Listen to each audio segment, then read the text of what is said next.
Correctional workers face countless challenges, but there's a dedicated group tirelessly fighting for justice and safety within America's prisons.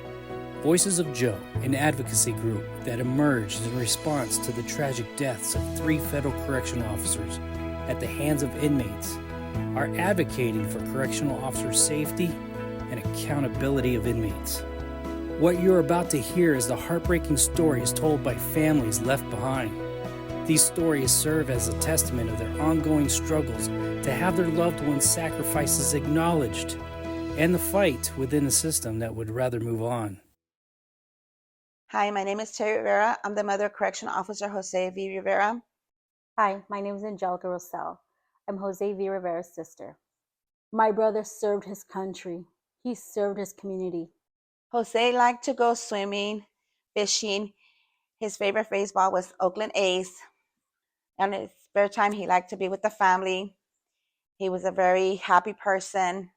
When this tragedy happened, it affected us every Christmas, never the same.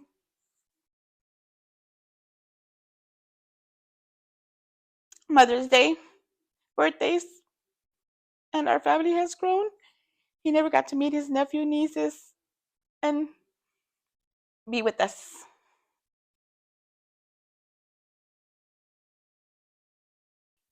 He worked at USP Atwater.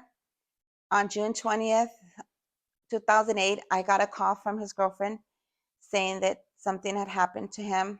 At the time, we got there to the hospital, and then about 30 minutes to an hour, somebody came out, a nurse, and told us someone was coming out to talk to us. They took us to a small room to talk to us, to tell us that he did not make it. Later that evening, someone called us, a friend of ours called us, someone called us and told us that that there was something on the news that had happened to Jose, that 2 inmates had attacked him and he was murdered. The responsible inmates were Sablam and Guerrero. The justice system showed them leniency. They failed us over and over. Sablam and Guerrero were indicted in August of 2008. On February 25, 2009, the Attorney General was authorized to seek death penalty, which later we would know they would never intended to actually seek death penalty. They failed us over and over. They had clear evidence to prosecute, clear video. What we got instead was a slap on the wrist. We were never considered. The Riveras were never considered. Justice was not served. Hi, I'm Jean Williams, the mother of fallen corrections officer Eric Williams. Eric loved to swim. He loved to play soccer. Eric loved the holidays, especially Christmas and Halloween. Eric always had many, many friends and belonged to many, many things. He was the biggest jokester in the house. I think out of anything, that is what we miss the most, Eric's humor. He was so funny. My name's Don Williams, and I am the father of Federal Corrections Officer Eric Williams. And it was on the evening of February 25th of 2013, I got a knock on the door. And the warden from USP Canaan told my wife and I that he regretted to tell us that our son had been killed, murdered by an inmate. I thought my head would explode. I couldn't believe what I heard. And then the following day, people from the BOP came to our house and proceeded to tell me that it was unusual, something like this, because this inmate had no record of problems in the prison. And I found out later from newspaper people that he had a rap sheet a mile long, and that he was also supposed to be in the SHU when this happened. I quit trusting the BOP right there. And I also found out that he had been working alone on a housing unit of about 125 people and was unarmed. I couldn't believe this. The trial, it took 4 years, is that it was just as traumatic as going through the funeral for Eric. It was terrible, and I learned very quickly that our justice system is certainly not friendly to the victim or their family. In fact, the trial ended with a man who was doing life being given life for murdering my son. That was one of the greatest injustices I think that could ever happen. Hello, my name is Helen Andujar Albarati, and I want to share with you the story of my husband, Lieutenant Osvaldo Albarati, and the impact his death had on our family. It was an ordinary Tuesday, February 26, 2013, when tragedy struck. Osvaldo, a federal supervisory corrections officer at MDC Guaynabo, Puerto Rico, was on his way home to his family after completing his shift. However, he never made it back to us. He was a victim of an organized gang hit, shot and killed in his car. Little did we know, his murder was orchestrated with the help of a gang associate inside the prison. You see, my husband had uncovered the use of contraband, cell phones by inmates, which were being used for criminal activities. The news of my husband's murder didn't come through a knock on the door or a sympathetic face. It came through a phone call by the police, shattering our lives in an instant. I knew nothing about what had happened or why it had happened. I was left alone with the painful task of telling our 3 children that their father was no longer with us. As if losing my husband wasn't enough, the aftermath of Osvaldo's murder only served to re-victimize our family repeatedly. Next came the struggle with the Bureau of Prisons to determine whether Osvaldo's murder would be considered as being on duty, given that he was on his way home. The investigation into my husband's murder was complex and took a significant amount of time, and it wasn't until almost 2 years later that 3 inmates were indicted for soliciting others and financing the murder.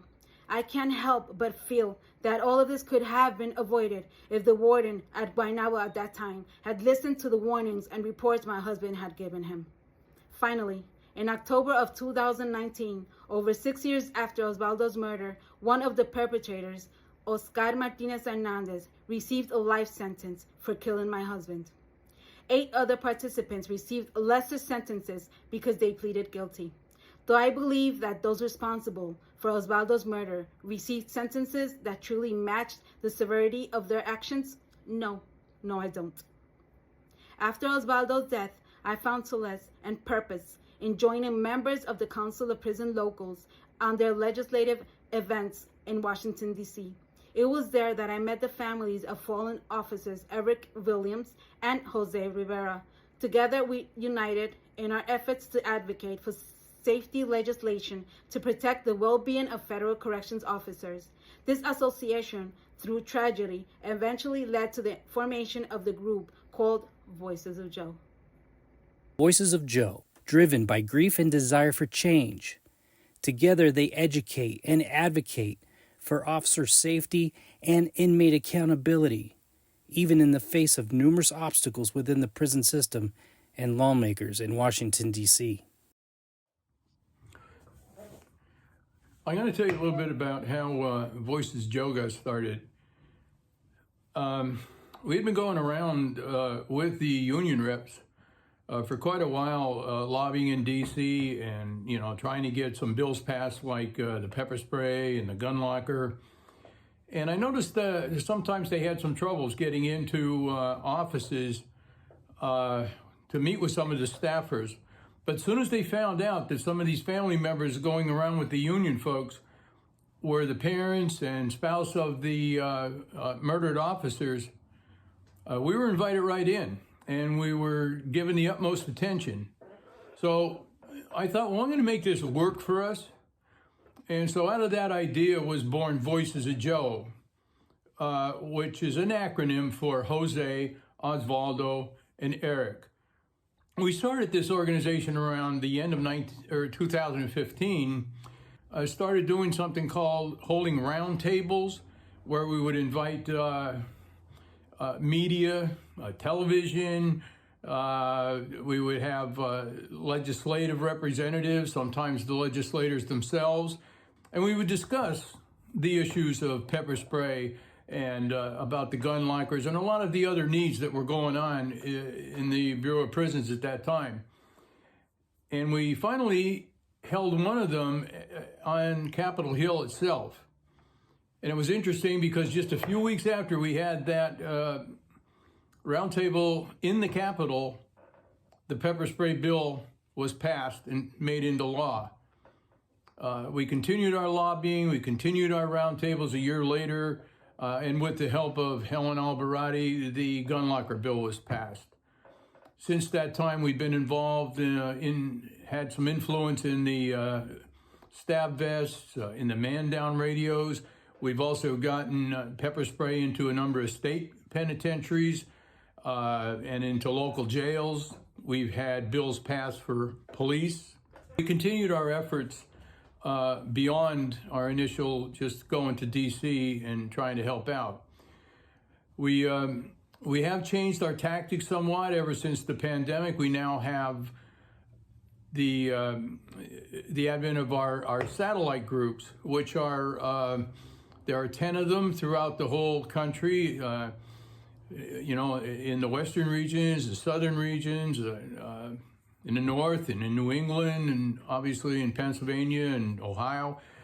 And we use these for the purpose of outreach. The chairman of these satellite groups reach out to the legislators in their own area and try to promote legislation. And we also have Facebook pages in each of these satellite regions where we use that to educate the union locals about what we're doing. And we oftentimes ask those locals to give us some feedback and get involved in some of the action letter writing campaigns that we have. And so Voices of Joe continues our effort for your safety and for justice for you. And what we're asking you to do is we're asking you to be a voice, if called upon, for Jose, Osvaldo, and Eric. Thank you.